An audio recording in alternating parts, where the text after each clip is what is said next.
ছাত্রদের নেতৃত্বে নতুন রাজনৈতিক দল গঠনের প্রক্রিয়া শুরু হয়েছে। থাকছে মতামত দেওয়ার সুযোগ।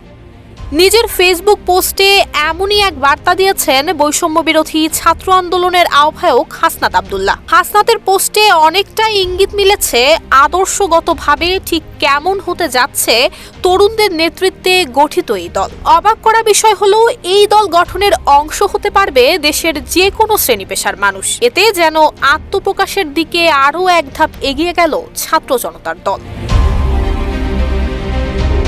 অনেকদিন ধরেই আলোচনার কেন্দ্রবিন্দুতে ছাত্র তরুণদের নেতৃত্বে নতুন এই রাজনৈতিক দল। গণমাধ্যমে প্রকাশ করা হয়েছে বৈষম্য বিরোধী ছাত্র আন্দোলন এবং জাতীয় নাগরিক কমিটির উদ্যোগে চলতি ফেব্রুয়ারি মাসের দ্বিতীয়ার্ধে নতুন রাজনৈতিক দলের আত্মপ্রকাশ ঘটতে যাচ্ছে।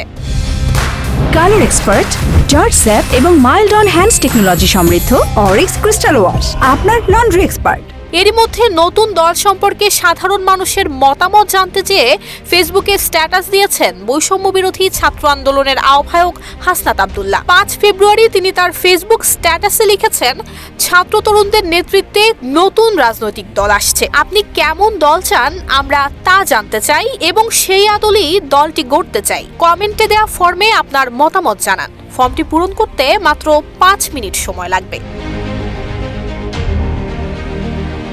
ওই পোস্টের মন্তব্যের ঘরে একটি গুগল ফর্ম যুক্ত করেছেন হাসনাত, যেখানে লেখা আছে, আপনার চোখে নতুন বাংলাদেশ, আপনার মতামতই ভবিষ্যৎ বাংলাদেশ বদলের চাবিকাঠি। একটি নতুন রাজনৈতিক দল গঠনের পরিকল্পনা চলছে, যা জুলাই বিপ্লবের আকাঙ্ক্ষা বহন করবে এবং গণতন্ত্র, ন্যায় বিচার এবং সমতার ভিত্তিতে গড়ে উঠবে।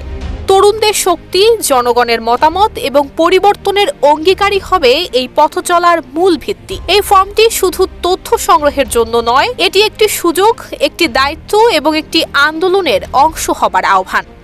আপনার চিন্তা, প্রত্যাশা এবং পরামর্শ জানিয়ে যুক্ত হন। একটি নতুন বাংলাদেশ গড়তে আপনার মতামত দিন।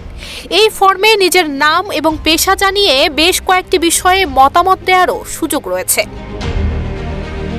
জানা গেছে, নতুন এই দলটি আদর্শগতভাবে হতে যাচ্ছে মধ্যপন্থী ধারা। অন্তর্বর্তী সরকারের একজন তরুণ উপদেষ্টা পদত্যাগ করে নতুন এই দলের দায়িত্ব নিতে পারেন। জাতীয় নাগরিক কমিটির একাধিক সূত্র বলছে, প্রাথমিক আলোচনা অনুযায়ী অন্তর্বর্তী সরকারের শিক্ষার্থীদের প্রতিনিধি হিসেবে যে 3 জন উপদেষ্টা রয়েছেন, তাদের মধ্যে একজনই পদত্যাগ করে দলের নেতৃত্ব দেবেন। অন্য 2 জন আরও পরে সুবিধাজনক সময়ে পদত্যাগ করে দলে যোগ দিতে পারেন। ওই 2 জনের একজন আগামী জুন মাসে উপদেষ্টার পদ ছেড়ে যোগ দিতে পারেন ছাত্র জনতার এই দলে। নুসরাত জাহান মেহেক, ঢাকা পোস্ট।